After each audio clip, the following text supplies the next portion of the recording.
Hello everyone, welcome to my YouTube channel. तो आज हम क्लिनिकल बैक्टीरियोलॉजी के चैप्टर नंबर 14 का एक और टॉपिक स्टार्ट कर रहे हैं जिसका नाम है लेबोरेटरी डायग्नोसिस। तो इस टॉपिक को हम पढ़ते हैं। Two aspects of microbiologic diagnosis of an anaerobic infection are important even before the specimen is cultured.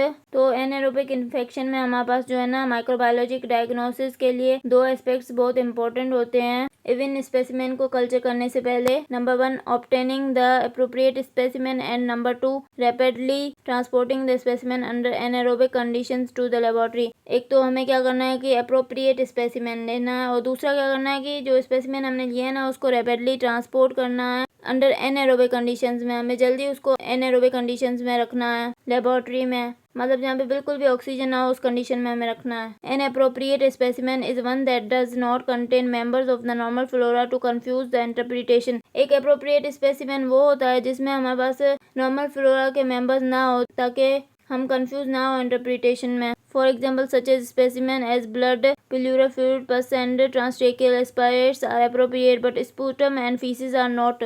For example हमारे पास जो स्पेसिमेन होते हैं ना ब्लड के, प्लूरल फ्लूइड के, पस के और ट्रांसट्रेकियल एस्पायरेट्स जो होते हैं ये हमारे पास अप्रोप्रिएट होते हैं क्योंकि इनमें हमारे पास नॉर्मल फ्लोरा के मेंबर्स नहीं होते। लेकिन जो स्पूटम का स्पेसिमेन है, फीसिस हैं, ये हमारे पास अप्रोप्रिएट नहीं होते क्योंकि इनमें नॉर्मल फ्लोरा प्रेजेंट होते हैं। In the laboratory the cultures are handled and incubated under anaerobic conditions. Laboratory में क्या होता है कि जो कल्चर्स होते हैं ना उनको अंडर एनारोबिक कंडीशंस हैंडल और इंक्यूबेट किया जाता है। In addition to the usual diagnostic criteria of gram stain morphology and biochemical reactions, the special technique of gas chromatography is important.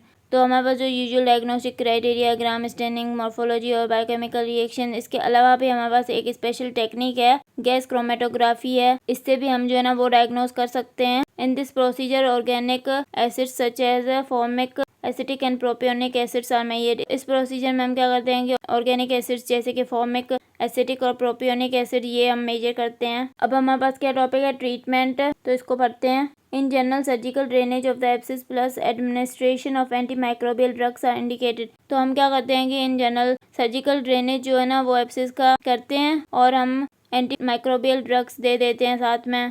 Drugs commonly used to treat anaerobic infections are penicillin G, cefotaxime, chloramphenicol, clindamycin and metronidazole। Drugs हम कौन सी देते हैं commonly anaerobic infections को treat करने के लिए? Penicillin G देते हैं, सेफोटेक्सिन देते हैं, क्लोराम्फेनिकोल देते हैं, क्लिंडामाइसिन देते हैं, मेट्रोनिडाजोल देते हैं। Note however that many isolates of the important pathogen B fragilis produce alpha lactamase and are thus resistant to penicillin। तो हमारे पास जो है ना बहुत सारे आइसोलेट्स हैं इंपॉर्टेंट पैथोजन बी फ्रेजिलिस के। ये क्या करते हैं कि हमारे पास अल्फा लैक्टोमेज प्रोड्यूस करते हैं और अल्फा लैक्टोमेज की वजह से जो है ना ये रेजिस्टेंट हो जाते हैं पेनिसिलिन से। Note also that aminoglycoside such as gentamicin are not effective against anaerobes because they require an oxygen dependent process for uptake into the bacterial cell. और इसके अलावा हमारे पास जो अमाइनोग्लाइकोसाइड्स हैं जिसमें हमारे पास जेंटामाइसिन आ जाती है ये हमारे पास इफेक्टिव नहीं होते हैं अगेंस्ट एनारोब्स क्योंकि इनको जो है ना वो ऑक्सीजन डिपेंडेंट प्रोसेस चाहिए होता है इनके अपटेक के लिए